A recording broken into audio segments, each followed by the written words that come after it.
So, dear students, today we are going to learn how the decimal number, given the decimal number, is now changed into binary number. Okay, so this is very easy. First, the way we are writing a question, write a program to convert a decimal number. Right? They are given a decimal number, and we convert it into a binary number. Yes, okay, that is very easy trick I show you, because you never forget this once you watch this video. So watch this video till the end, okay? And also don't forget to subscribe this channel. Here look, I have successfully write a question. Now what we do is think what is a binary number and what is a decimal number. Okay, you must know that because you are a bachelor level engineering student, and that is very basic for you to know. So I don't waste my time there explaining the binary and decimal number. I go to the program directly. Now here we don't write here, but we have to initialize. Okay, at first we write the header file, and the header file is hashtag include stdio.h. okay, this is done. That conio.h, that is useless. You write it or not write, that turbos is very old program, and code blocks is nice. You don't use the conio.h get. Okay, that gets yes is not written. Yes, and now here we initialize. Now at first we main program calling here. Okay, here this is main, and now we initialize some integers value. Here we have to initialize a number. Okay, yes, we have to give the number, so we initialize number, and at last we have to show printf the value of %d is %d, and that first %d is I, because that is also num, and we have to show the answer, so it is I. And now we have to show the base, because decimal binary number has base. Okay, and we have to show num also. No, first we have to initialize base equal to 1, and then we show sum equal to 0, because sum is always 0, so that it doesn't have any garbage value that comes first. So to avoid the garbage value, we put sum equal to 0 there. That is very basic idea. You should have already gained if you watch my last videos. No, this is my first video, I'm just kidding. And some num, we have done this everything. Not everything, we have forgot one thing. What is that one thing? Okay, you tell me, I give you some time. Yes, dear students, so you must have think, and what was the answer, write in the comment section. I have to declare name remainder. Okay, remainder is a must there. And now what we do is, at first we do scan. We should enter the value, okay, from the user. The user should enter the value. What is that? That is not taken here, it is remainder here. Look here. Now we have printf do. Okay, printf enter the value of the number. Enter the number we do, because we have to convert that number into a binary number. And now we do scanf. Okay, scanf %d, because it is integer, and we have to have the address of the what num. Okay, this we do. And now we must know that the I and the num should be equal. It is very important to know, students, that the num I equal to, I take the value of num here, because we have to show that in the printf at the last of the code. Yes, okay, now this is done. Cameraman, zoom, because my dear students can't see sometimes. Okay, sorry, I am laughing very much. That is not good. Okay, now you have more know that you first add. No, we have done nothing so far. We have initialization some of the integers, and now I equal to num we did. Okay, now we go to the looping, because looping is very important, and it is important because it is important because we have to convert the binary into decimal. Not we have to convert the decimal into binary. Okay, while the I, we not do I. Okay, dear students, you must learn. While num, because num shouldn't be 0. Once it is 0, the decimal number has no value, because it is equal to the binary number there. Okay, it is num is not equal to 0. We do what? We do a looping process here.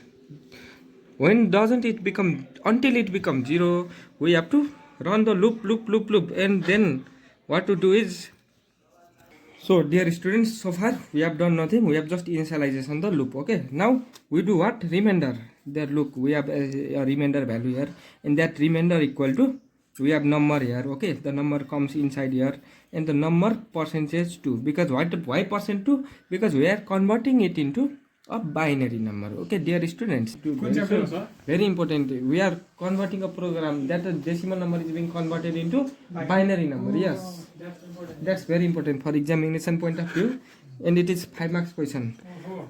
You must okay, then go. I have to teach my dear students here. You can leave now. Sum equal to sum plus remainder into what we do, think of it, bro. Sum into we do remainder into base equal to 1 at first, and remainder equal to here what comes, and there becomes, if it is 44, remainder is 0 because 44 is divisible by 2. If it is 43, remainder equal to 1 because 43 is not divisible by 3, and 1 remainder comes there. Yes, and now we close the statement again. And now what we do is, you have must understand what I have done. Now we do base. Look here, base equal to base into 10. Now increase the base by 10. We have increased the base by 10 because now we go into another part. That norm is 44, here it becomes 10, and it is the main logic of the program is base equal to base into 10. You have to focus in that part and memorize it because it is important. And now after the base has become 10, what we do is make sure that now norm is now divided by 2 because it was to be decreased. If it is not decreased, the loop will run and the looping will infinitely loop every time. Now we have to norm equal to norm divided by 2, decrease slowly, norm decreasing doing, and now we close it again. And this is what becomes the norm equal sum is stored, is continuously being stored. You can see that remainder changes, base also increases, norm decreases, but the sum is also being adding. There it has one previous value, and that previous value has also plus remainder into base also doing. Yes, that sum is a previous value. After that, now we close the loop because once the norm becomes 0, the loop execution process ends, and now we go down. We have to printf. What do we print? Printf %d is the binary number of %d. %d is the binary number of %d. And what we store, dear students, here is that first %d. What is the binary number? The binary number is the sum. So we have to store sum. And again, what we store is, we have to store now I. That I already told you, I is very important. Yes, that I is stored here.